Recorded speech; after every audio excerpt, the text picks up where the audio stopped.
Okay, there's like artistic and there's just distracting and stupid. And I've clearly crossed into that boundary. Let's go. All right, hopefully this is a little less distracting.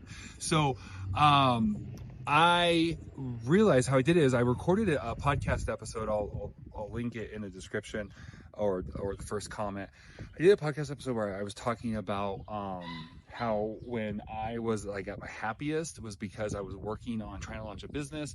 And from doing that episode and then talking to my wife about it, I realized she was even like, yeah, I don't really remember you having real high highs or low lows. You're pretty mellowed out during that whole, it was a longer season. It was like 6, 8, it was around 6 months, give or take a month. And she's like, yeah, I remember that being. And so I kind of was trying to dissect that. Like, why was that the case? How come that was like that?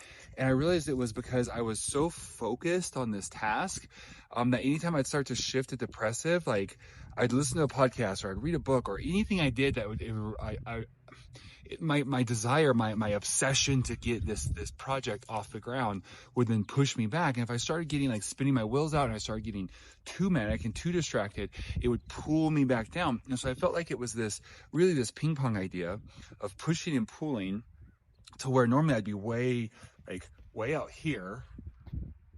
It caused me to stay much more in here because of that focus. And so I've been trying to recreate that since January 12th. And it's now just January, February, March, April. It's April 8th or 9th. And I report that it's actually working really well. So I'm definitely, that focus is keeping me like right in here. Those big waves are now these smaller waves. And every time I start, like my wife was just saying, she's like, you haven't been depressive like for a long time, like months. And even my highs haven't been too bad.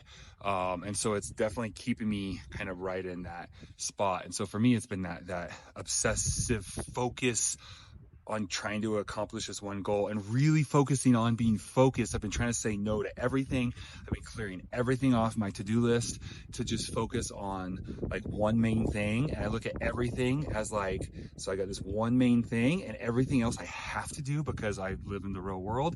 It's a distraction that I let it, if I have to, like pay a bill or go do this thing. And then I always pull right back down to this line and keep going and come up and then right back down to this line.